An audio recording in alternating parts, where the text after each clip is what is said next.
PM at the town hall upstairs.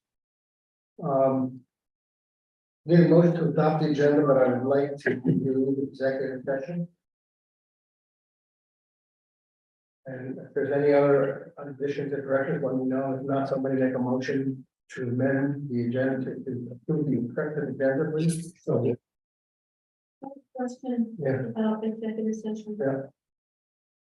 We're talking about personnel.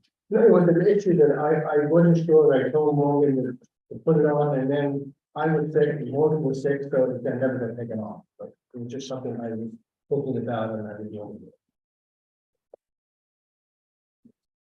So I had a question for my meeting. Saturday. It was today. Yeah, can we do that? We can, if we have a executive session, yeah. Yeah. Okay. Then we'll put it back and then we'll go on to 10:30. Okay. All right, so then we need a motion to accept the agenda as presented. Okay, what can I make? But not what we brought. All in favor, say aye. Okay. We have the minutes of April 3rd to approve. Are there any additions or corrections to those minutes as presented? Not for me. If not, somebody make a motion to accept the minutes as presented. April 3rd. So moved. Second. All in favor, say aye. Aye. Vote. Okay. All right, Green Mountain Power, you're ready. Okay. Discussion with it. Yep. Thanks for having us tonight. Maybe we can introduce ourselves, who's here Sure, from absolutely. GMP. Go ahead. So I'm Mike Burke. I lead centrally operations throughout the state for Green Mountain Power.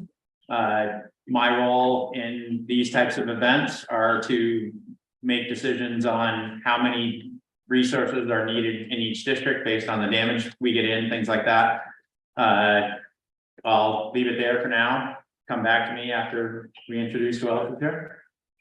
I'm Tiana Smith, and at GMP, my normal role outside of storms is electrification and sustainability. So I've been down here actually before talking about our resiliency project here in Grafton. And during storms, my job is to communicate with the towns and also emergency managers. And then we have a team that reaches out proactively to customers on our critical care list, which is folks that are on life-saving medical equipment. So we reach out to them before and during the storm to make sure that they have a plan in place to know what's going on. I'm David Ward. I'm the operations supervisor for the Springfield and the Westminster districts. I'm Greg Egan, I'm an distribution designer out of Springfield. It was recently covered the town of Grafton around the area. Thank you. So I just read some of the bullets on the handout you gave to, and hopefully the presentation that we give will speak to that a little bit. And then if it doesn't hit exactly what you're hoping to talk about, you know, this is the open conversation. That's why we're here. So you can hit slide 2. So just a bit about GMP. We serve 272,000 customers in Vermont. We have 15 district service centers around Vermont. 2 of which, one of which currently feed Grafton, but hopefully in another few months, you'll have 2 different service centers feeding Grafton, and I'll get to that story a little bit further down the line. About 510 employees, about 300 of those employees are IBEW Local 300 members. So, next.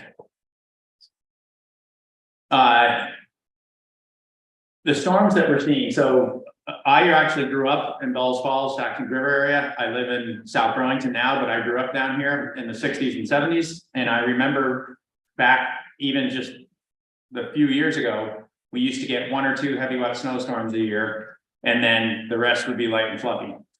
This year, we had 1 light and fluffy snowstorm in November, which is not usually when we get them. Usually November, a shoulder month, it's warmer and we don't get that. And then every single snowstorm we've had since then has been heavy wet.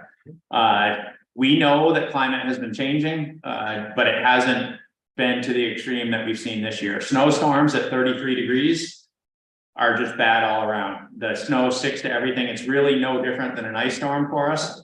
The biggest difference is in an ice storm, we can put chains on the trucks and cleats on our feet, and we can move around a little bit better. In this last snowstorm where we had over 40 inches in a lot of places, the crews literally were taking, you know, a normal task to put a tag on a pole that would take 15 minutes. They were having to snowshoe up, and it was taking 2 hours to walk 200 yards into the woods and back out to the trucks again. So we don't see the weather changing back to where we're going to start getting light and fluffy again. So that's why we want to talk a bit about our plans on how we plan to address that. But again, there's just more moisture in these storms. If you took the snow from this last storm, we work closely with the National Weather Service, and we asked them for our quantitative precipitation. If you took the snow and melted it, how much rain would it have been? There was areas in Vermont, on the border, in Jamaica, in Rockingham. Some areas had 5 inches, some areas had 4.5. Rockingham had 3.5 inches. So I don't think what people realize, we almost had as much precipitation in this event as Hurricane Irene did, approaching 6 inches. So it's not normal to get that in a storm, but in this one we did. The snow was supposed to stop in southern Vermont about mid-morning Tuesday. It went through until Wednesday afternoon. We'll come back to that. So we do have plans for that. This is reminding, so we have what's called a major storm. If we hit certain criteria of customers out, a certain amount of damage, things like that, it hits what our regulators call a major storm. We actually hadn't had a major storm since 2019. It had been almost 4 years. We had 4 since December 16th. So this has been one of the roughest winters we've ever seen. 3 of them were heavy wet snow. 1 of them was an extreme wind event where Burlington International saw the 2nd highest wind speed they've ever seen. And it wasn't a thunderstorm wind, it was just normal gradient sustained wind. So things have definitely changed. 3 out of the 4 storms were in the top 10 of what we've seen in the last 40 years. We know climate is changing. That's why we have a lot of the programs we have that we'll talk about. If you can move forward. So we've got a lot of things we're doing. I know Grafton is actually going to host one of our resiliency zones. Tiana can probably hit that a little more and questions on what we're doing about that. But we also have what we're calling storm hardening plans all over the state. We're hoping for some community support on that. And then in terms of the storms themselves, we have 5 different forecasters we use, and 2 National Weather Service, 1 at Albany, which covers this area, 1 Burlington that covers the rest of the state. And then we have prediction tools as well that tell us how many outages we're going to have, things like that. And that's how we decide how many crews to bring in ahead of time. In this particular, the last event, the March 13th event, we actually almost doubled our workforce based on the prediction we had. What we ended up getting was almost 6 times that amount, more or less because the storm stalled and just didn't move and it kept snowing and snowing and snowing. Next slide, if I could. So to hit some of what we're doing on the proactive plan, you don't hear this very often, but we want to bury stuff. We're to the point now where we figured out how to single phase rural areas, which is mostly residential areas like that we have the worst trouble in. We're actually going to make an attempt. There's going to be some geology we have to deal with, ledge and boulders and things like that, where we may have to pop overhead. But in some of our worst lines that are heavily treed, 80-foot trees everywhere, we are going to try to go underground. We have a lofty goal of trying to do as many as 2,500 miles over the next 7 years. And again, trying to do some of the areas that have the most rural, most heavily forested areas there is first. A lot of these lines we're talking about are the lines that go along the houses and our neighbors and feed everyone in the areas we're in. And the answer to that those distribution type lines is not cutting 150-foot swath through areas like this. There'd literally be no trees in the home. And based on the cost of doing that, we could actually bury the lines and probably have a much more cost-effective answer to that. So that is our plan. That is, for those that can see the screen here, the upper right-hand picture is the new type of underground. It comes on a reel with 2,500 feet that already has conduit wrapped around it. So you're not gluing sticks of conduit together anymore. For every 10 feet, it's a 2,500-foot reel that we plan to either directional bore, open trench, or vibrating plow. A bulldozer can literally put a reel on it and sometimes drive down and just plow it right into the ground and we're done. In areas like this where you've got riverbed and things like that, it's probably going to end up, we'll be using a couple excavators to do it. The other thing that we're going to do, and I know if you drive back towards Bellows Falls and you see the intersection of 35 and Route 121, I think it's 35, you see what's called spacer cable. It's a brand new line we just built from that intersection down into the town of Athens. We actually have a project that we are doing that is going to extend from the town of Saxon River all the way to that intersection. And we're planning to run, that's a main line where you can actually tie circuits together, like tie the Chester substation to the Westminster substation. That is much bigger wire, bigger vaults, things like that. We haven't quite got to a cost-effective solution to underground that yet. But this spacer cable we're talking about has over a 1/2-inch solid steel messenger on the top of the pole. So branches, things like that can lay on it. The power doesn't even go out. You know, if there's a 100-foot tall, 36-inch white pine, sometimes it can even withstand that type of hit. You may have an occasional broken pole, but again, this is quick, easy to put back together. You know, it shouldn't burn down, it's just a much stronger construction, what we call storm hardened construction.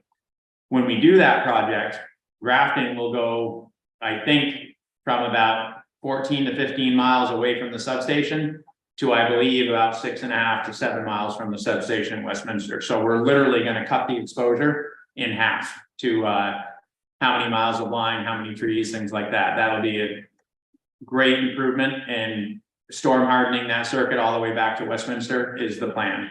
At the same time, we're also doing some work on the lines out of Chester that are coming this way. But we feel that that's a much quicker solution to change the feed into Grafton for the type of changing climate we're seeing. And then the other pictures there, just the bottom left-hand corner is actually a NOAA chart that shows the extreme weather that's been happening over the years. I think it starts in 1980 and goes through today. In the last 10 years, we've seen some of the worst weather we've seen since then. And the Northeast in particular, it's seen a 74% increase in extreme precipitation events since 1980. It's the most in anywhere in the United States. You add that to the fact that how heavily forested we are, and you know, that's why we have a climate plan. That's why we want to do the things we do, and that's the plan, along with the storage project. So I'll hit a little on the storage, Gianna, but if you want to jump in, you know, our Powerwall plan, they literally, customers that have Powerwalls, they have to, either the app tells them that the line has gone out of power, or they have to look out and see that it's dark beyond their house. This is an instantaneous pickup of your home. There's no blinks, no nothing. And, you know, if you manage, we've had customers tell us they've lasted a full, you know, this last event, we had customers out for almost 6 days. That's very rare, but if you manage it correctly, you can continue to run your refrigerator, your furnace, everything like that, and last the whole storm. We've got customers telling us about how they've done that. So that's a great option for people. Right now, there's a cap on the program that only certain amount each year can get it. We're trying to remove that cap. And then we're also doing things like we have 4 resiliency zones going around the state that we're in the process of building right now, and Grafton being one of those 4. I don't know if you. Yeah. Just, I've been down here a couple of times and kind of gone door to door. There were about 52 customers identified as part of that first resiliency zone that would get batteries actually in their home to provide that backup that Mike was just talking about. Of those 52, 23 were interested in participating in the program. I think we have 6 installed to date and running, and working to install the rest of those 23 that were interested in that first part of the resiliency zone.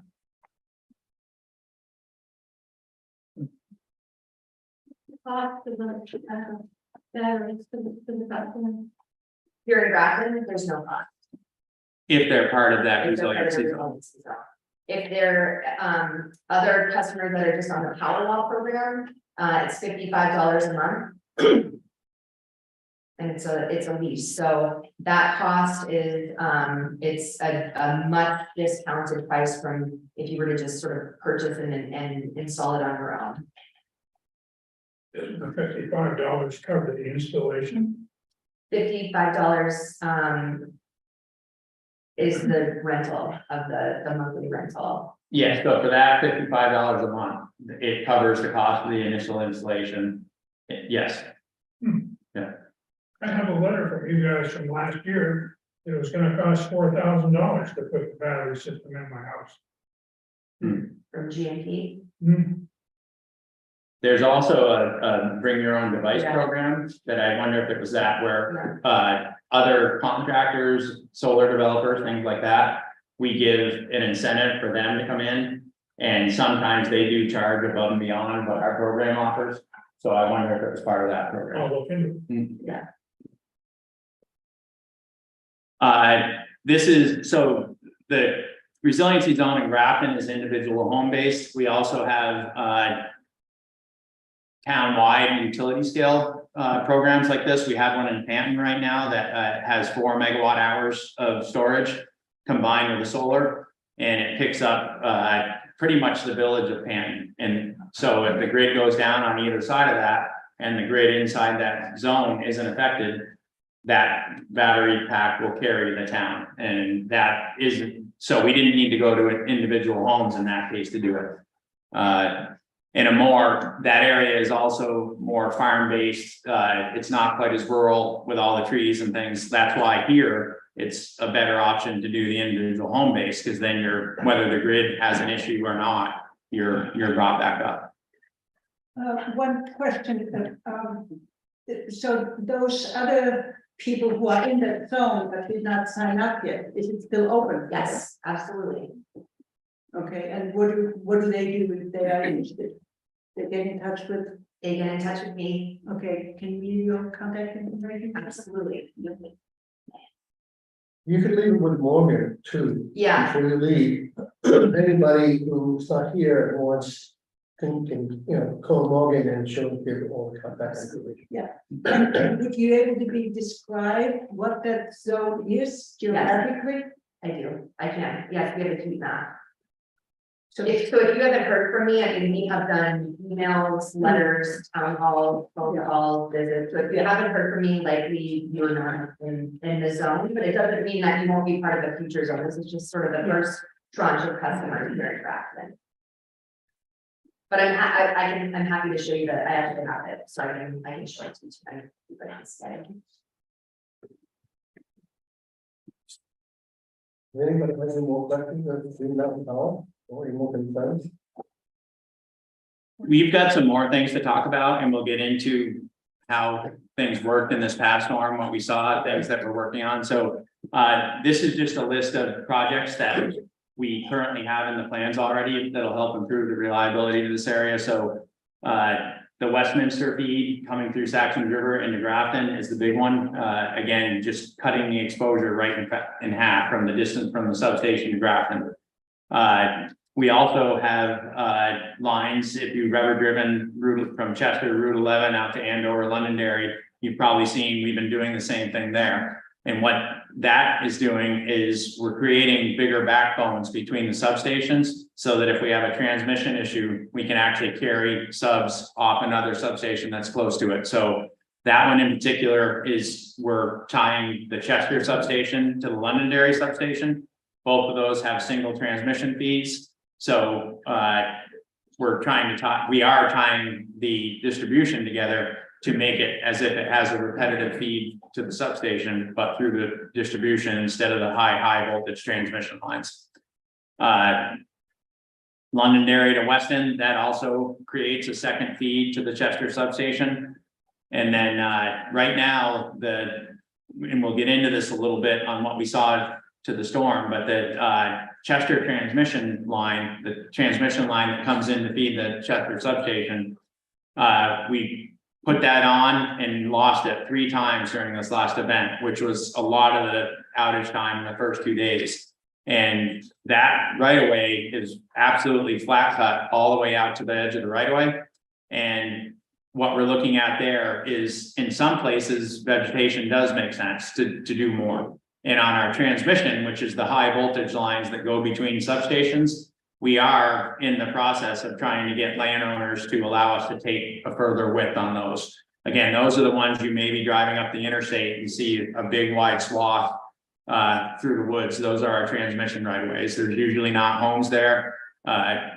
So it makes sense to just widen it so that trees can't get to it, where it's much harder to do that when the lines are just along in front of your house and people want trees. And then the resiliency zone in Grafton, I already had. So the conversation we have on how we want to continue to partner with communities and even expand on that, I want to hit a little bit on that to start, and then hopefully we can address some of the questions you have in the handout here. Is so when we see a big storm coming where all the forecasters are saying it's going to be bad. So for instance, the high wind event on the 23rd, 3 or 4 days ahead of that, we knew we were going to get 60-70-mile-an-hour winds. Vermont trees don't react very well to 60-70-mile-an-hour winds, especially coming out of the southeast and east. It's not a normal wind direction for our tree canopy. And we did, in that storm, we did extensive outreach to all local emergency planners. We reached out to our critical care list of customers, which will explain what that means in a minute. And then also to anybody with a power wall on how to make sure they're using it correctly to make it extend as long as they could. And with this event, where Sunday night, when we were finishing up prep before the storm, it was 12 to 18 inches, and then just kept getting higher and higher, and we ended up with almost 48 inches. So, you know, this storm ended up being worse than the forecast predicted, and then we predicted, which is why we didn't do such extensive outreach. And, you know, we're finding that happens on occasion now, where I think the models and the atmospheric conditions have changed so much that they're not always getting things right. Just last Friday and last Monday, we actually, in fact, I know I passed a tree that was down on Route 121 that was part of that wind event. We were getting predictions for 40 to 45 miles an hour at the summits. We got 50 miles an hour all the way down into the Connecticut River. And we had some tree damage in that last storm. I think it was last Tuesday. And, you know, again, just there was no wind advisory, not even a special weather statement. So just things are happening now when they're not supposed to. So that, again, why we're changing and trying to do more and more and more on resiliency, because we don't see the weather going back to how it used to be. The critical care list, maybe I'll hit first, Tiana, and you can. So if you have a medical device at home that you count on to make sure your health stays where it needs to be, we actually have a system where a customer can call in, let us know that, and we put them on what's called a critical care list. It's not just a list that you can get on by just saying, hey, I want to help get my power back quicker, because that's actually not what the critical care list is for. What the critical care list is for, and why we keep that list of things, is we make phone calls based on, we can push a button anytime during a large event and it'll tell us which critical care customers are out of power. We have a team that actually makes outgoing phone calls to all of those customers in a large event where we know we're facing a multi-day restoration event, to talk to them, to help them make decisions on what best is for them, for making sure they keep themselves safe. So, you know, if we talk to them and it's still in the first 36 hours of storm, when it hasn't stopped snowing and trees are still coming down, and they tell us, well, I only have 12 hours of battery left, we'll tell them for their, whatever their medical device might be, whether it's oxygen or something like that, we'll actually tell them, you know, you need to make alternative plans. How can we help you do that? You know, whether it's calling a friend, a family member, we've actually, Tiana's team has actually turned around and called local emergency planners to try to get them to go out and help these customers. So the way that the grid works, we actually can't say we're going to go restore Route 121 in Grafton if the transmission, the main line, everything is out behind that, right? So there's a certain way that we have to restore just to get the power on to everybody. And so that's not what that list is for, but that list is for us to help customers make their decision on what's best for them during these events. Did I hit it all? That's great. Okay. Tiana's team also has started, and I assume some of you in here maybe are on that list, but she also has started communications with local emergency planners, town leaders, things like that, to be able to give information on how the restoration is going. And also it works as a feedback both ways in these events, which I know is on here, and we'll talk about that, but that's also something that that team does. And then obviously we have a team of 30 call center reps, which can expand, you know, upwards of 60 to 70 in these big events to make sure we're answering the phones. In these larger events where literally we continue to take damage for the first 2 days, we have the best intentions of getting as much information as we can out to customers, but a lot of what was happening, and Dave can speak to this, it probably happened 4 or 5 times where we're going to one thing based on a call from a fire department or just another issue we're trying to get to quick, and the next thing you know, we have another failure blocking Route 103 that we have to turn around, pull off, and go to that. We you know, Springfield, Brattleboro, Westminster, the area that we knew was going to get the most amount of snow, we had doubled the workforces in all those districts before this event, and literally almost every crew was just chasing those types of things for almost the first 2 days. If it was a main line out of the sub that happened to be down that we were going to address, we did restore that because those types of lines carry 2,000 customers on occasion. So the first 2 days, we actually restored 25,000 customers, while at the same time, we lost 25,000 customers. So the number looked level, but in reality, we were putting a lot of people back on during that event.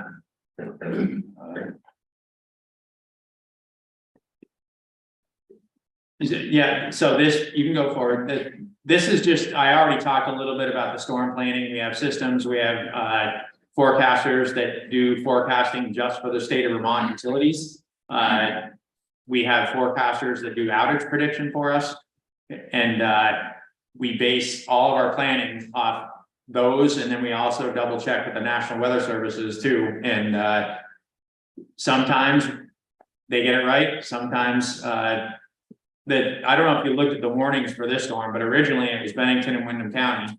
And by day 2, about noon, they extended it all the way to the Canadian border. So where we didn't expect trouble north of pretty much Rutland, Windsor County, we ended up with trouble all the way to the northern end of the state, which held some troops in place before we could send them south. And so just the forecasts are important, but we know that they've been a little tougher to get it right lately. And again, I think it's just that the models are based on the last 50 years of weather. And I think things are changing quicker than the models are keeping up with them.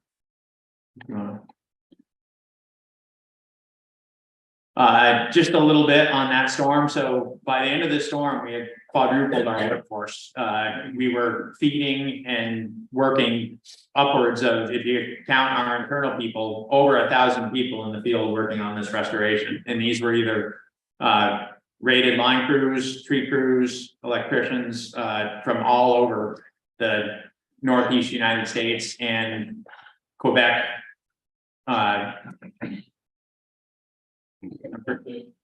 Kentucky, I'm thinking of the province to the west of Ontario, Quebec, New Brunswick, and then pretty much from Kentucky north. We're not only in Vermont, helping Vermont, but New York, New Hampshire and Maine, actually, believe it or not, had a lot more customers out than we did. We get up to about 40,000 at peak. New Hampshire was at like 110,000, Maine was almost 200,000. So it was a pretty widespread event. It wasn't just Vermont. What Vermont did have the most of in the end was snow.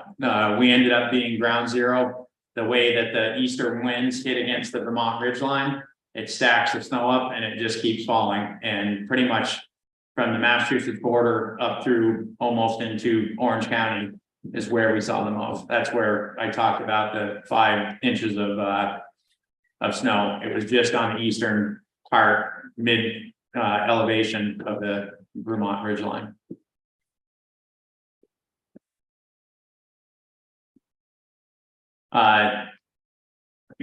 That's the mutual aid group we have. You can see in the center picture, it covers all the Northeast, including 3 or 4 provinces in Canada. Next slide, if you could. And then this slide just shows the power restoration process, and what it shows is the towers that you see in the top of the page. Those are the transmission lines that come into the substations. We have to get those on first if they happen to go out, because we can't, anything we fix on the distribution lines, which are what you see go out to the homes and businesses and hospitals and things like that. If that transmission is not on, we can work on the other stuff all day long and it's not going to restore any customers. So we have to do that. Oftentimes we'll get questions from customers. I don't see any trucks. Why aren't you working? Why aren't you? And the answer is we have trouble even on the big lines, and we've got to fix those and then work our way out from the substations. And that's exactly what we were doing. In terms of hazards and things like that, we do try to hit all of those at the same time. And we did have a lot in this storm that I see you had some questions on that in here that we can speak to a little bit too. But that is, so with the critical care customer list, that's why we can't say to that customer, yes, we'll come right out and get you back on, because we literally have to restore each step of the way to even get out to those customers. So that list is, again, for us to help communicate what will be the best decision for those customers.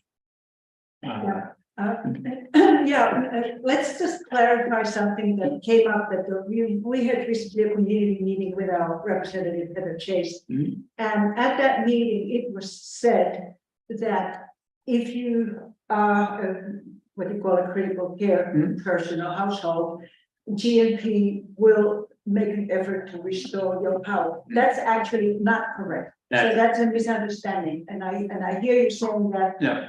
We let you know that we need oxygen or whatever in our household, but that doesn't mean that you're gonna come and restore us, because we can't, right? Correct. Yeah, so there was a misunderstanding about that. Yes, and we can follow up. We've actually met with a lot of the state representatives and senators down here, and we actually had that conversation, but yes, we're happy to follow up. And just, that's why we wanted to show this slide, because once everyone understands how the grid works, it's just not even physically possible to go to one home and do that. Yeah, but even so, so most of us were not aware about the existence of the critical care list, and someone who has lived in my household with someone who was dependent on oxygen would have been great to know.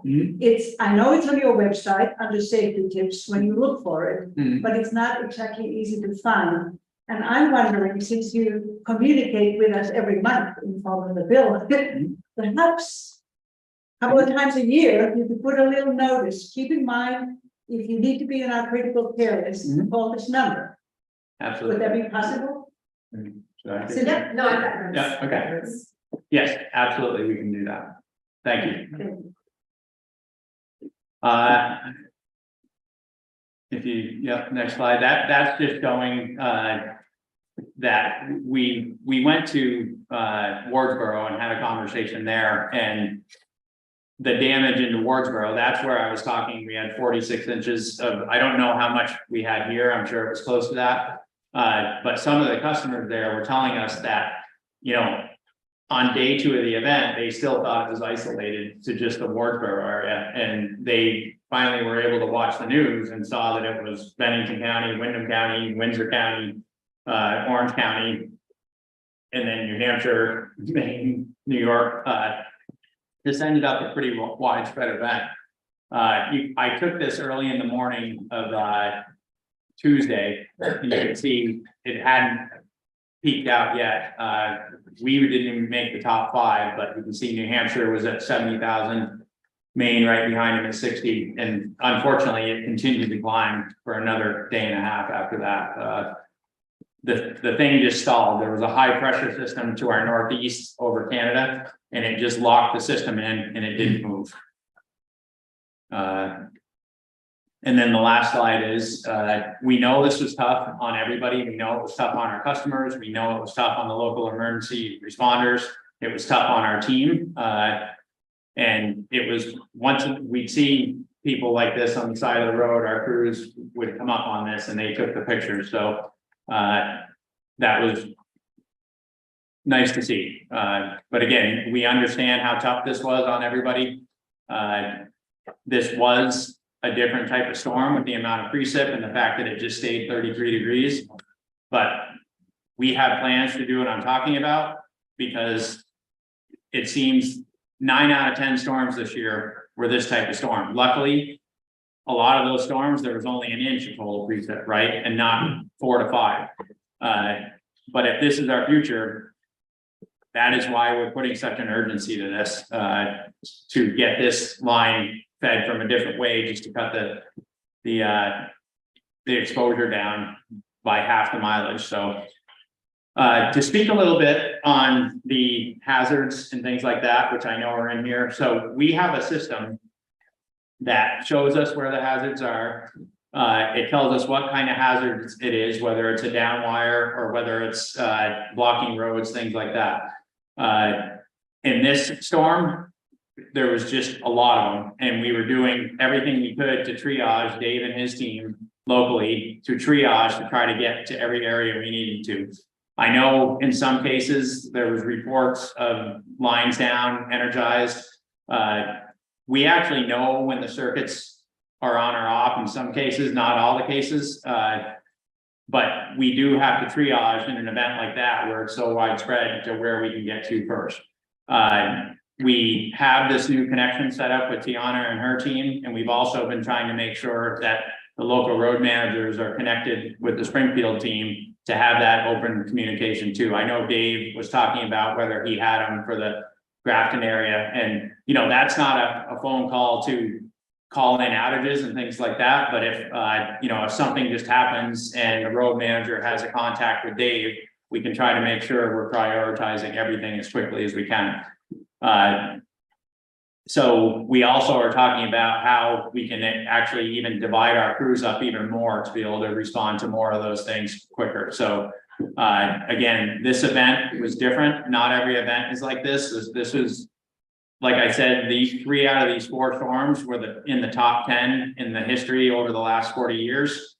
So you know, even so, we're trying to think about, okay, if this is the future, how do we get better and better and better with every storm at getting to everywhere we need to be as soon as we can? Not so much to restore the power, but at least to make safe, keep the roads open, things like that.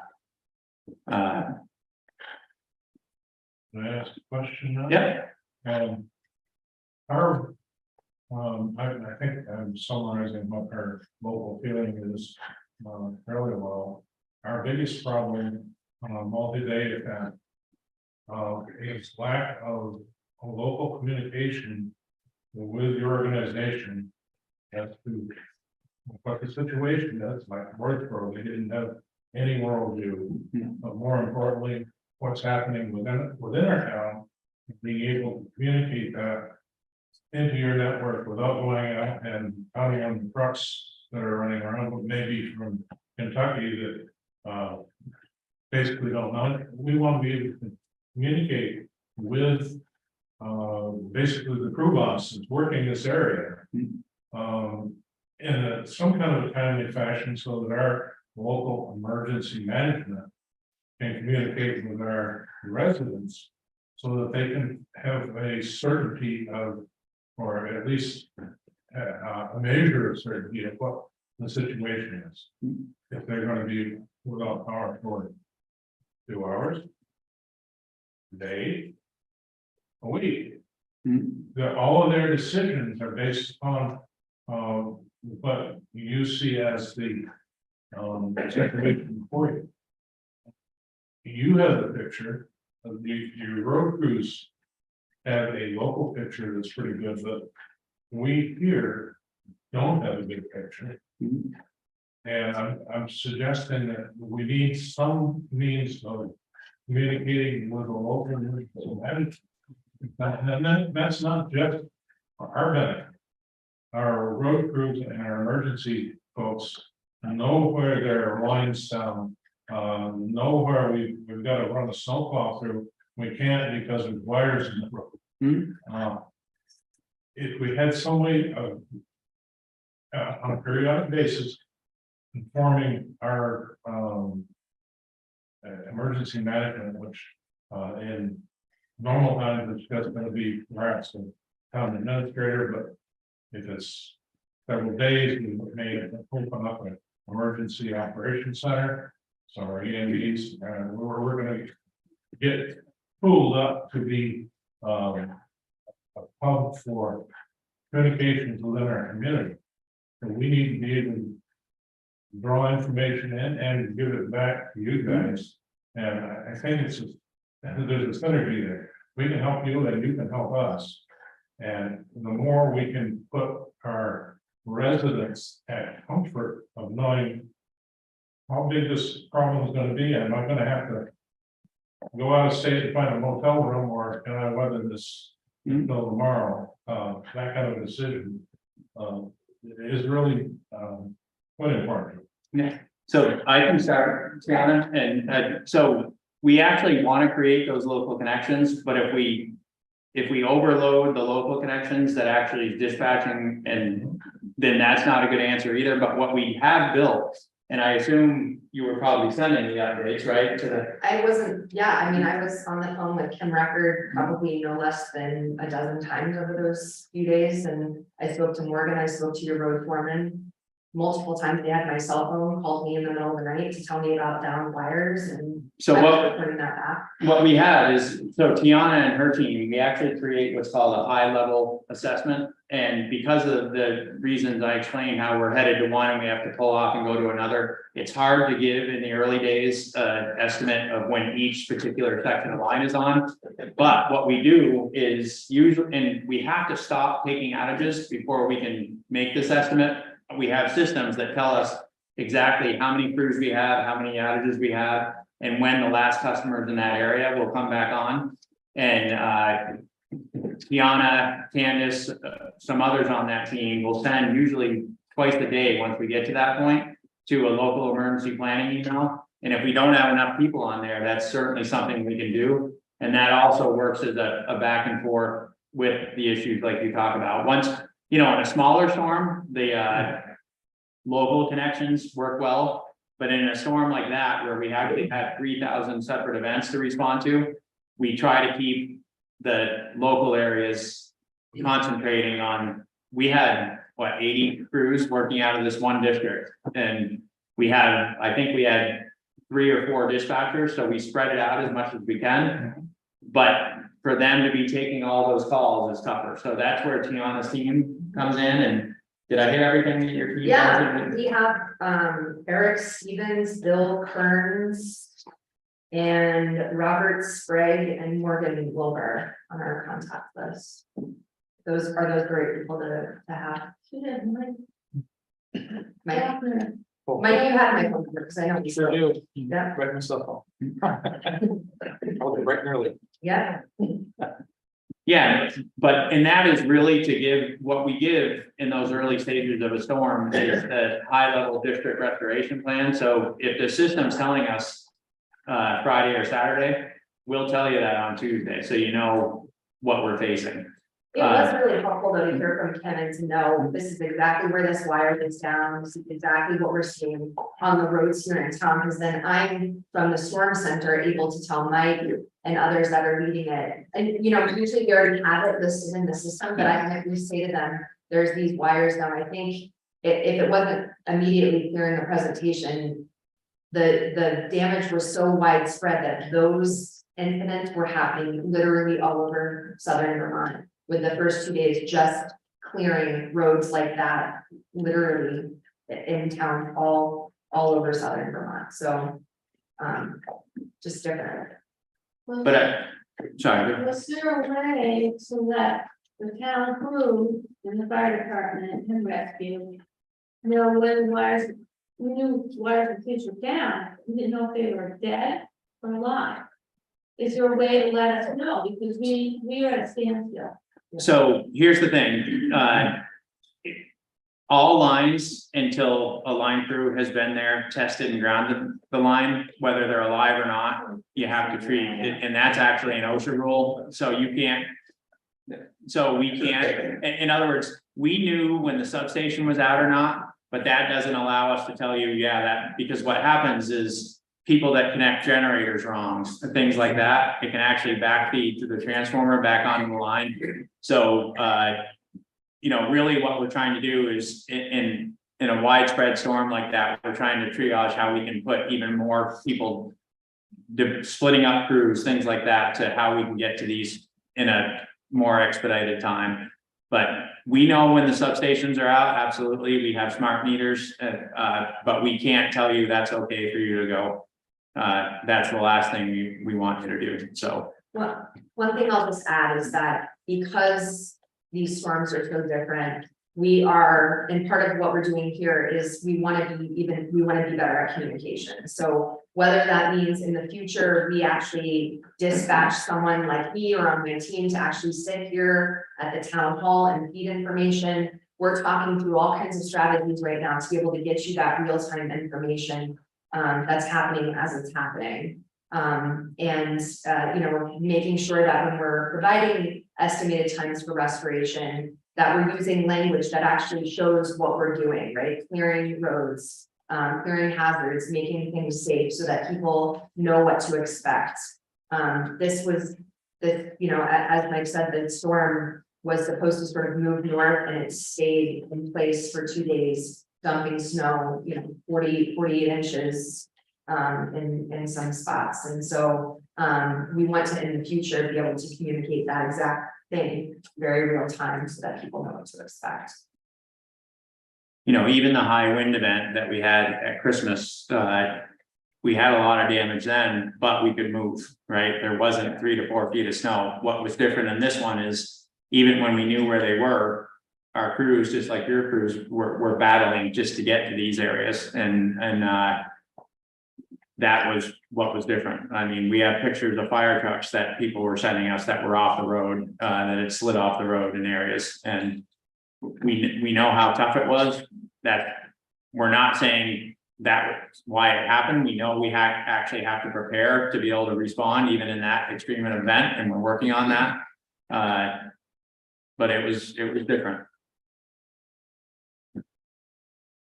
I don't know, Dave, in terms of local contacts, you know, on the day-to-day basis, that's great, right? In these really, really large events, when we've got 300 extra crews working, that gets a little tougher, but you know, what are your thoughts on the local connection? Yeah, to your point, I see, you know, Mike having there yet. I'm the board. Excuse me. I'll give you my phone number and then we got to communicate definitely on a day-to-day, but to your point, Mike, to this past event, it would have been a bit overwhelming. So many phone calls, in addition to the line crew for next stop kind of situations. So yeah, and that's why we have that centralized team of us, because we can triage those calls and we don't have 30 trucks calling looking for the next order, things like that. So hopefully we can get better and better and better at the communication we're putting out to help all the towns, help all our customers. And that is what our plan is. And then, you know, I've held many positions at Green Mountain Power, including operations supervisor, dispatching trucks. So I've got enough where I can help triage too. And literally that's what we do to all 15 districts. We get that information as needed to get it down to them. And hopefully they can get to those areas. You know, we watch for sewer departments that need to get back on. Can we help, or is the transmission line out? We triage things like that all during these storms. I don't know if all that answers some, yeah. That makes me feel a lot better. Mhm. We do need to, I think, formalize it perhaps through Morgan's office down here so that we have a coordinated fee in both directions for the emergency management. We've been lucky so far. I mean, we were very lucky in our reading that our telephone.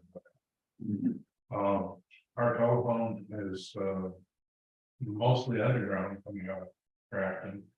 And it stayed up during the rain, it stayed up during the storm. And they unlikely to do that, but it's still possible that we lose both power and telephone. We in Grafton are at least beginning to be prepared to operate with ham radio operators.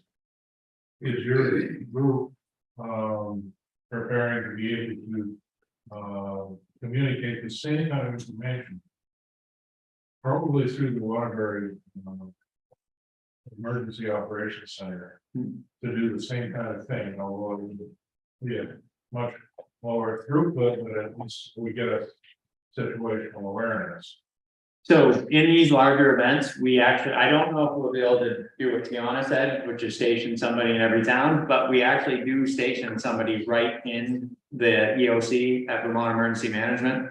And so yes, we do have a direct connection right from there to the operations people that are helping run the event.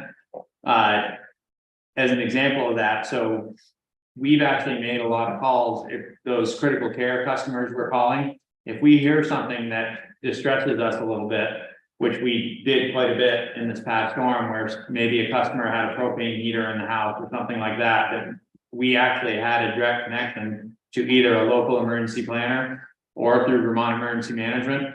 And they worked with us to send a local assistant fire chief out with a CO2 detector, things like that. So those are happening all the time during these events. That's a long way to answer. Yes, we do have connections straight to Vermont Emergency Management and we use them. So. Good, Bill. I just wanted to, I think that was really good presentation that answered most of our questions. There are a few things that are in here, and I won't go through what I handed out to you, but in the first page, there's just some frustration dealing person to person that maybe you guys can work out, or maybe that's just the way it's going to be, because I understand that the crews often don't understand exactly more than what they're sent to do, and they don't know where they're going next or anything else. But if there's any of that communication that can get back to them. The most important part of the communication is that it be effective. And that's what you'll see a complaint here where the highway crew went out, we're told that the was off, went there to the lines and they're still activated. It's just a few things like that. Mistakes happen. And they were told that by the line crew, you're saying? And when they got there, the line, they were told it was yes, they were told by the car company it was off. And when they got there, it was on. It was supposed to have been shut off out there on Ledge Road. I think. You talked about it the other night. I don't know exactly what. Okay. In any case, it's just that communication. Yeah. The one thing in the power lines that I did put in here is at the very end, where the people on Chester Hill that lived in the first couple hundred yards of Chester Hill right here off the road are often lose their power for days because the breaker that serves that whole line all the way up to the Chester boundary, as I understand it, is on that pole. If we could get another breaker on that pole, a lot less people would lose power when a tree falls in the forest that Highlands Road. If that could be done. So add a fuse, Greg, you know what he's talking about? Yeah, okay. We can absolutely look into it and It would really save them because there aren't any trees around their house. The problem's out there. Yep. A couple of miles away. Okay, thank you. understood. And again, in terms of people telling, so sometimes we have damage come in after, say a main line is out, right? And after that main line goes out, another tree comes down a day later and hits another section that didn't register before the main line went out. Occasionally, things like that do happen where we re-energize the main line and don't know that something else happened in the meantime. those things do happen. We know, we find out about them pretty quickly after. But unless somebody has been there and tested and grounded the line, I'm not sure who was telling you that this line is absolutely de-energized, because that's not something that we do, so. Yeah, there's some good takeaways from this. I actually appreciate it. So thanks. To that, there's some communication from the crews that, I mean, I can talk to the local crews about how they communicate with your road crews. And then there's this Right Orchard Road is definitely something you can look at and work with. And that's, I appreciate that. But it's not something we always see from behind the desk. So that local information, appreciate it. Thank you.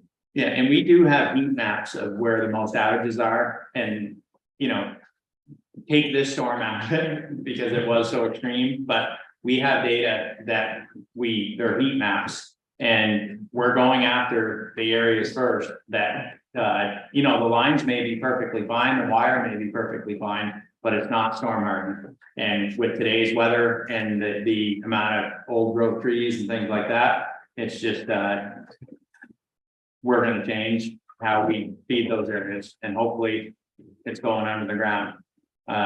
You know, any help we can get when we start to try to do that in areas, we'll take. Believe it or not, we've had some pushback of people not wanting the lines to go underground. So, you know, thank you for having us. Any help you can give us as we try to push this out there would be wonderful, and we're always open to feedback, so thank you. It's really nice to hear that you're putting the space with cable guarded line through this afternoon. Are you going to upgrade the line of Chester the same way?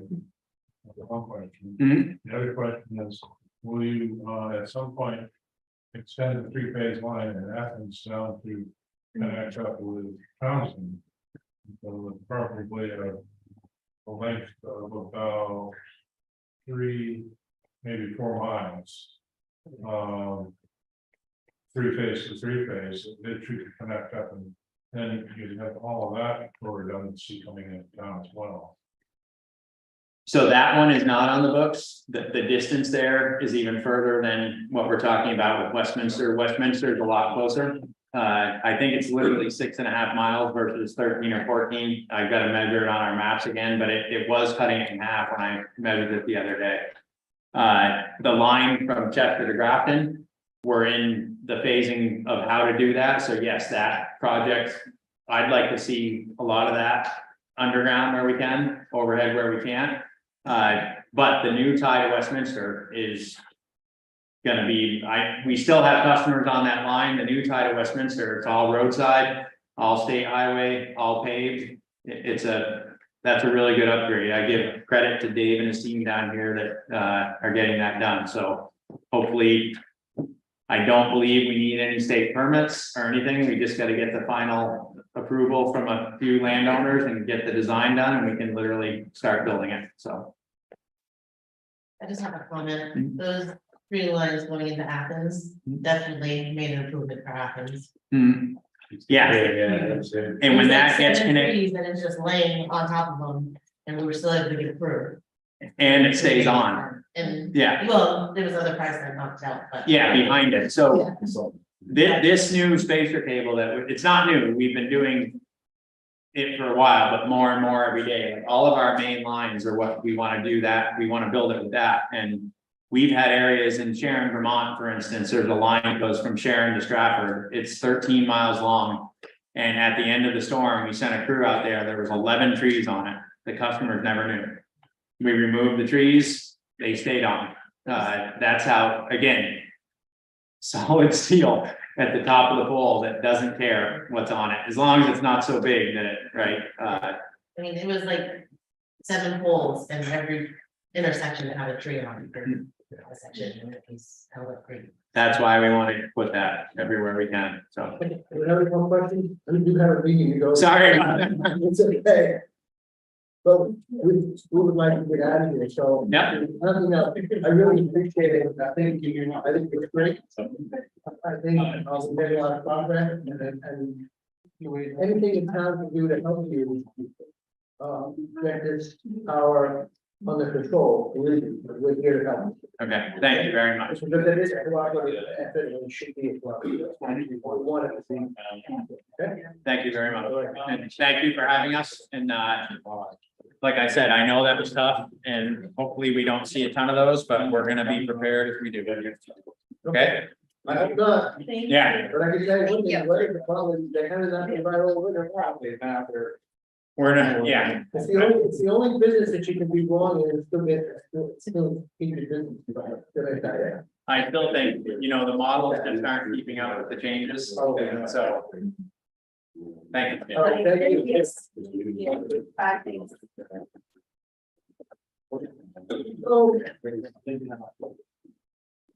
Okay, we have the NRCS discussion. Who would like to get this started? To know what you guys are thinking, then I. Well, and at the last meeting, it was tabled, not tabled, but we could put it on the agenda. There was a discussion and there was I can't say unanimous opinion, but there was an opinion that said that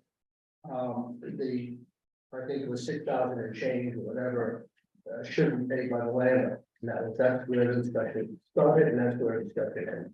That's where we Yeah, then I would like to question. Okay. Prior to 1996, there's the water that came off the mountain was divided by a road. Everything south going uphill from Fire Pond. And then the road that is now the driveway to Rob's house. Everything, that side of it went down Fire Pond Road. Except for a very small part that came out of the pond. Everything north of it is field. And as you come up the road, there is drainages going down to Eaton Brook. When Pine Pond did the repair to that, they took everything north of the road and everything coming down that and send it all and part of it, everything that was north of it, they sent it down Fire Pond Road to the extent that it didn't go into the pond. If it went in the pond, so most of it, of all that area on the hill above Rob's house, went into the pond and went down past Andrea's house, the house just down the street from me, and into the creek and into Hinkley Brook. So you took that drainage that used to be divided between what was going into Hinkley Brook up the river and what was going down Fire Pond Road. And you combined it all and sent it all into Hinkley Brook or down Fire Pond Road and into Hinkley Brook instead of going past it to the church in that culvert under the road and into the river. So what you did, you increased the flow that goes between Dottie and Pat's house by exponentially, who knows how many gallons. Because all that water coming off that whole hill now goes past their two houses instead of bypassing all of it. And so what you did is you had a stormwater plan, but you didn't follow any of the state laws with regard to the stormwater. For instance, you increase the water going through that swale that goes through Patrick's yard by exponentially when you put the dissipator in, you put a bigger pipe to bring the water across the road. But you didn't have a hearing to increase your easement right away by burden, because you're increasing the burden. You had no hearing. So you didn't have a discussion about how much water is going to be used there, how big that swale should be, which you didn't change.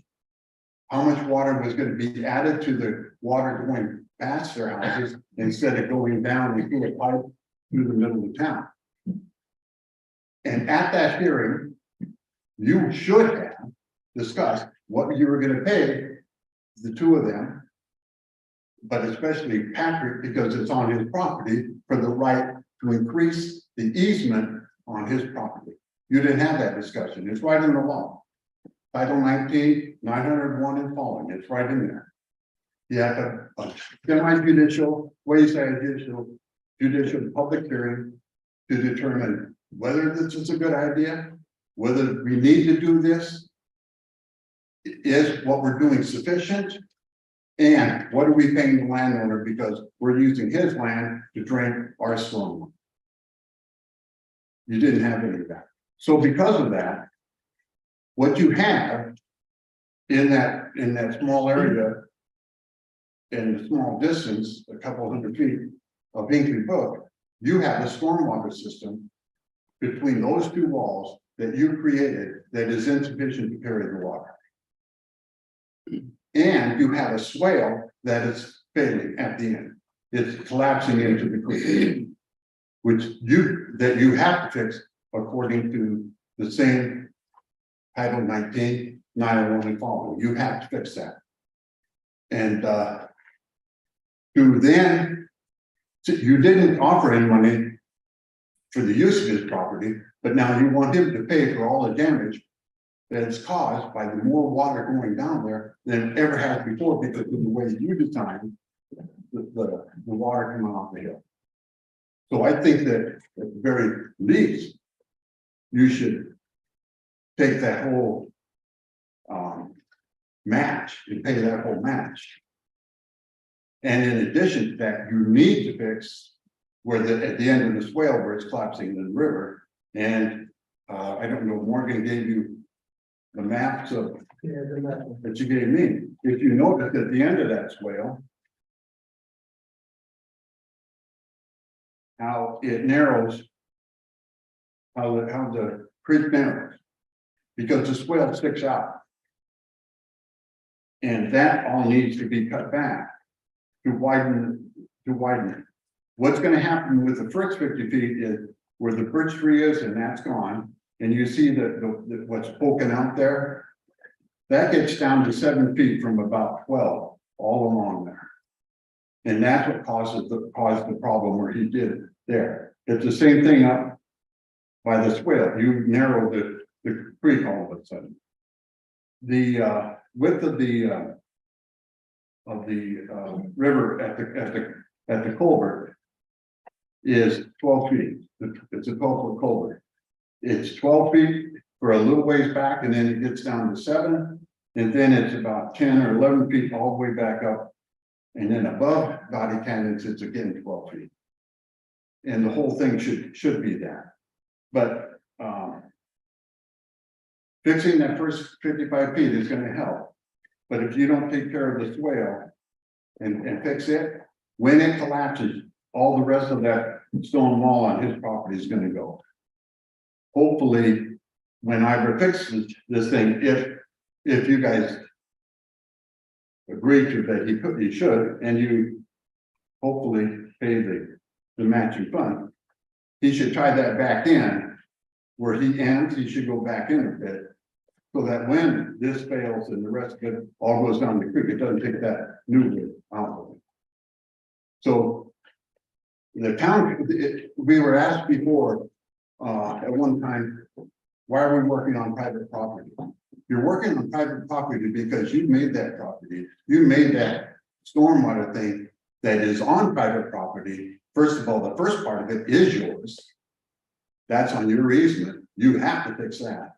And by adding all this water to the creek at that point, way more than it was ever going down there before when Fire Pond mostly drained straight down. You created the stormwater system in their backyard that is on private property, and it's inadequate to carry the flow that you increased it to. Had you had that hearing, had SDE Engineering been able to go to that hearing and present what they had, what they thought of Time Bond, maybe the town wouldn't have done what they did. And maybe they would have sent the water further down or through the town and into the river instead of putting it where they did. But they moved them out the water around, and it's causing a problem in that area. So I think the town should pick up the whole match, at least on this, and fix the end of that swale before it collapses. At the minimum, the other part has to be repaired too. Bill, what about the part that was engineered wrong and the selectmen did something wrong? Shouldn't that be fixed before you fix what it flooded out? Yeah, the whole fire pond. I can't see any reason for fixing what is flooded out now, when it's gonna happen again, if you say what was engineered was wrong. Well, are you gonna do it now? Because he luckily survived the winter when we didn't have a flood, Right. okay? If you don't But fix he it- can't survive very much longer, Bernie. If you don't fix the problem, Bill, you're still gonna have it again. You are. So when are you gonna do that? Well, I think John's right. And whether or not the town pays the whole amount to fix, Patrick's area there and do this, if you don't fix the up above, then next summer or the summer before, after that, we have another major rainstorm and it does, then we'll fix the thing again for the 15th time. So I think the question is, I think we should fix this whole thing, personally. Okay, and I agree with you there. But I think we have to fix the upper portion, because that's like saying, well, I have a car, but, I don't wanna change the tires, but I might not make it. I mean, if you don't change the tires, you're not gonna make it for your trip. If you don't fix this, you're almost assuring yourself that maybe not tomorrow, maybe not next year, you will have the same problem all over again. But if you're saying you don't want to fix the first 55 feet, No, I didn't say that. I said, we should, if you do not fix the first I'm saying 55 we feet, should fix that. and a storm comes with that much water down it, that whole area is gonna be Well, gone, what I'm all the saying- way to the culvert, because it gets down to 7, part of what you're fixing is right now 7 feet wide. Okay, what I'm saying is we need to fix this. But we also need to figure out and fix the problem above. You do, And if you don't fix that and we fix this, what's gonna happen is we're gonna have another meeting, maybe another, what's select board, whatever, are gonna face the same situation again. And if you listen to our friends from Green Mountain Power, and you talk about the changing weather forecast, who knows what's gonna happen? You don't know how much rain we're gonna have this summer or the subsequent summers. And if you have a heavy rainstorm and you don't change the pattern of the water coming from fire pond and down there, then this is gonna be affected once again. There's no question. exactly. So, That's my point. okay, so you need to fix what Patrick has, hire an engineer to redesign what's coming off the hill. You have to do that. I agree with that. How long has it been that way? 2004. 2003 is Well, 2000. when the dissipator's were installed, 2003, 2004. That's when they switched it to, it all went to in between Patrick and Guy's house. And so you know too, Seth, that this repair of the wall is not the first repair. Yeah. This is repaired, I don't know how much, 2 or 3 times already. Repaired in 96 and then again in 2004. Right. And to a large extent, the FEMA did some of that work in 96. Right, and then Dottie had made, how many, you've been doing there so far, correct? I've done it at least 4 times since I've been. So this, it's not something that just But happens. since they switched the flow, how many times did the wall was there? Say again? Since they switched it, so everything runs down between their houses. I did. How many Okay. times has the wall been repaired? It would have been 2003 or 4, and it would have been 2011. And after I And then the storm we had last summer, is that correct? At least 3 times. twice, and then this time, we're no repair, that's what they on my side, because I didn't get enough. So 3 times in 24 years. Bill, do you have an estimate on if you have to hire an engineer and do what has to be done so that the water's diverted? Do you have an idea? Depends on where you're gonna put it in the river. I don't know what you're talking about cost. But what comes off the fire pond and the village park and all that other stuff, what comes off that now should go straight down.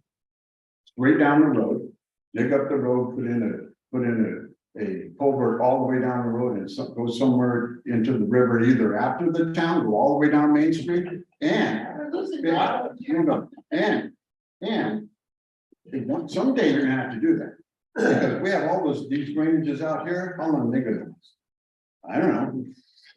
They're limited in time too. And they don't carry all the water out, that all the groundwater from the town. Every one of these places have to have sumps because they flood all the time. So the other solution would be to go down to the back of the brick church. Make that a much bigger culvert that goes under his front lawn and into Bill's. But then you have a problem. You got the house right there that Overbrook, the Overbrook house, and Bill Watson house and all that, because the pipe comes out there just upstream of Bill Watson. Right now, it carries 24 inches, I think, water. Capable of carrying it, but most of the water doesn't go that way. So that the solution would be very expensive. I don't know what it would be. I think that there's been a long-term discussion, a long time there's been long-term planning about stormwater mitigation in the village, and I think that that's pretty much made clear by this particular problem. And so I think if you were to start new and look at it, it would probably be to the town's advantage to not run stormwater culverts across private land in any case, whether it goes across my yard or Bill Watson's yard or anybody else's yard. The town has access to the stream in a number of locations, and avoiding, so the town has a right to cross anybody's land and take that land and put it in a culvert. But it also comes with responsibilities that you not do damage to those properties, not put a person's house at risk. And anyone who's looked at my house can see that there's not 10 feet to the brook. It's like that damage is a big deal. And I do believe that while you had the right to put that swell in, you also have the responsibility to make sure that my house doesn't fall into the brook. So in the long term, it's to the town's advantage to keep all these, to take all of those culverts out, get rid of that culvert behind my barn. It's a bad idea from 120 years ago. To get rid of those, it does sound extreme to run a new storm drain down Main Street, but that might be a long-term goal. It could, and I'm not asking for this to be done tomorrow. But man, you should keep all that on town property. And then these questions will never come up again. You'll never be hearing from me or from Bill Watson or anybody else. I know the other one. I think Denise Martin's situation with the pipe that runs down there is not dissimilar. And so it's running across there. That pipe just runs across my sister's yard as well, by the way. So it's, take this issue of the storm drain as a big long-term plan that needs to be fixed in the town. And it might take forever. I didn't do that, but I mean, it's pretty clear that that's the smart thing to do. That's one.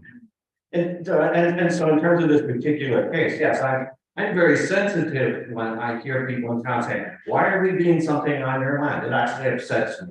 It actually makes me feel like I'm asking for charity. So it's embarrassing in addition to being stressful. I'm not asking for charity.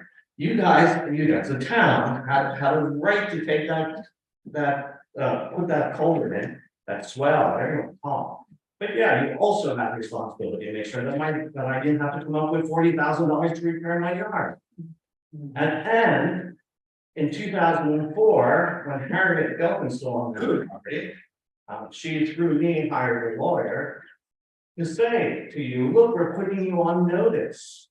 If damage occurs in the future, we're going to hold you responsible. And that's where we're at today. Although I do need to have an aspect to make sure that it's clear to you all that I'm not feeling litigious about this. Regardless of the fact that all those lawyers' letters are sitting in the file, that doesn't mean I'm calling I want him saying, tell them to fix that spell or else we're going to court. That's not going to happen here. But man, you really do have a responsibility here. No, I agree. Yeah, the walls, I'm looking at the statute, pretty clear. I mean, damage occurs to person's property by reason of the insufficiency of wall repair of a bridge or culvert. The town is liable to keep in repair the person sustaining damage may recover in a civil action.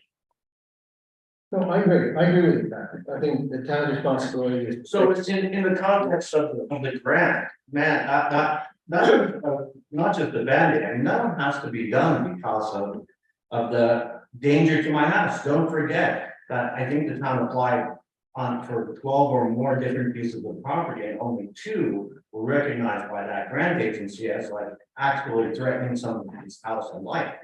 And so I'm one of those 2. So that one's gotta get done. The more complex issue occurs, what goes up by that barn is, this idea that, yeah, what happens, we just put money into it, is it gonna happen again right away? You're absolutely right about that. And so that might take a bigger look. I mean, I lived with this miserable yard for years. I don't know if Dottie shares my feelings about that. I mean, I put up with a lot of junkiness in my life, and so I'm not trying to impress anybody by showing off my beautiful Grafton yard. And if it has to stay like that for another 5 years while you guys figure it out and the money somehow comes down from above, so be it. I can live with a crappy yard for 5 more years. Whatever, but I do want you to take responsibility for doing it. Well, I don't think you can leave it that way because Because you really, in fact, you do have another incident with the erosion that occurred would only be worse. that's right. And at that point in time, it might not be, it could be part of the house. And that's right. There's no question about that. And the barn, I've been threatened all along, really going down that because of that swell. So yeah, I mean, the sooner you get to it, the better. I thought they heard for some rounds. But my personal feeling is that the town should go ahead and fix it, it should pay for the whole cost, and then we should go into get an engineer and figure out how to correct the problem. Whether we can get grants for it, whether it's a volunteer, I don't know. But I really think that's just my opinion. So can we make a motion? Can we make a motion? Oh, okay, I can make it, well, yeah, I know. Please. Yeah, well, I make a motion that the town pay the. Well, what is the actual situation that the state is paying for a good portion of it, and the balance is being paid for, should be paid for by the town, how should we work through that? They're paying 22 and you're paying 7.2, something like that. Okay, 2150. Yeah, that sounds great. okay, so make a motion that that the town spends 7,000, whatever the money is, to complete the project. To make it clear that you will be responsible for the match that is required for the NRCS EWP, whatever the number is, project on Hinkley Brook. Okay, Then you will meet the match, and then that'll cover it. If you want to play with numbers, you have the numbers. When we think it's around 70. 200, I think. and the town then will enter into a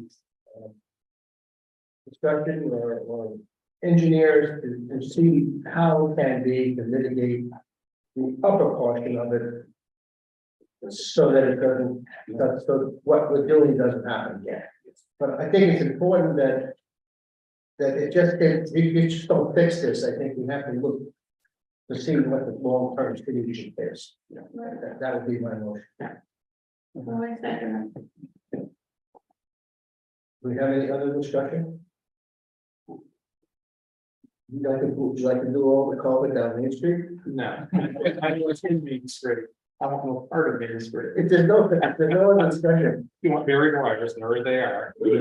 all in favor, say aye. Aye, opposed? You say aye? Yeah. Okay. All right, okay, done. All right, Patrick, Phil, you, I guess one will take care of what we have to do to get it fixed or whatever the case might be. We have a meeting with them on Thursday. Okay, great. Okay. All right, let's move on here. Highway, let's go. We have, before Mike takes over, we have, 3 excess weight reports.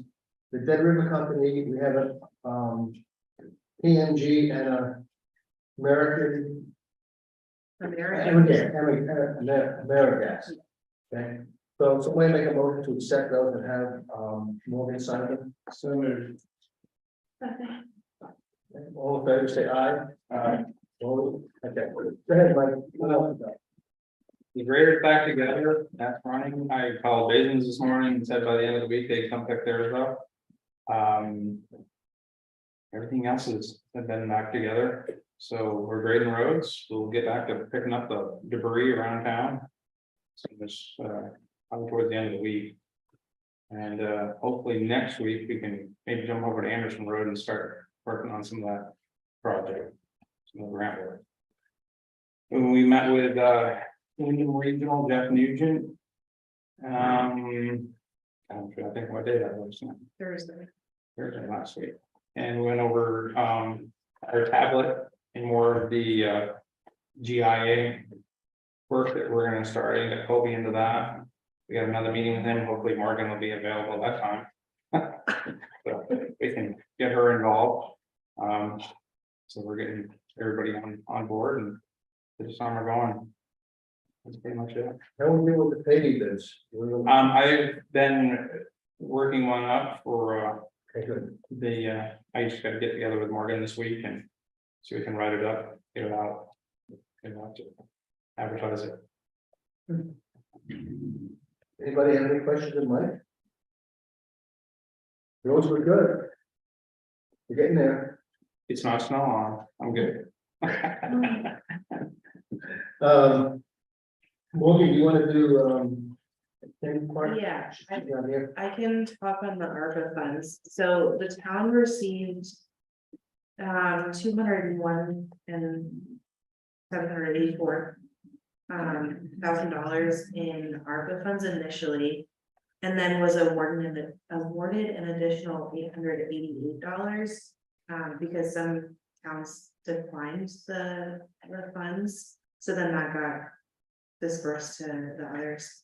So we ended up getting $202,000. So we just need a motion saying that we're accepting that 800 and we're putting that towards the town hall ADA project.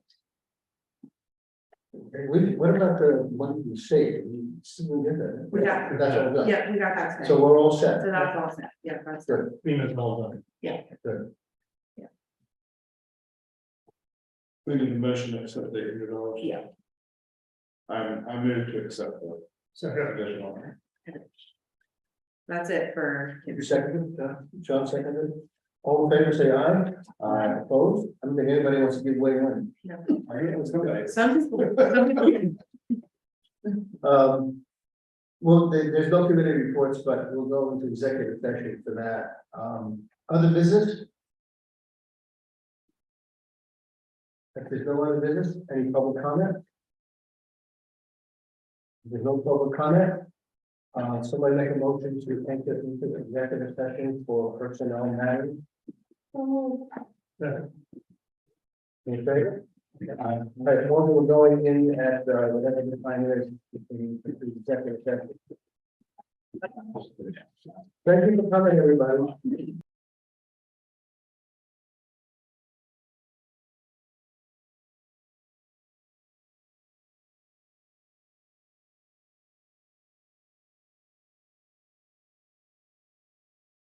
Recording stopped.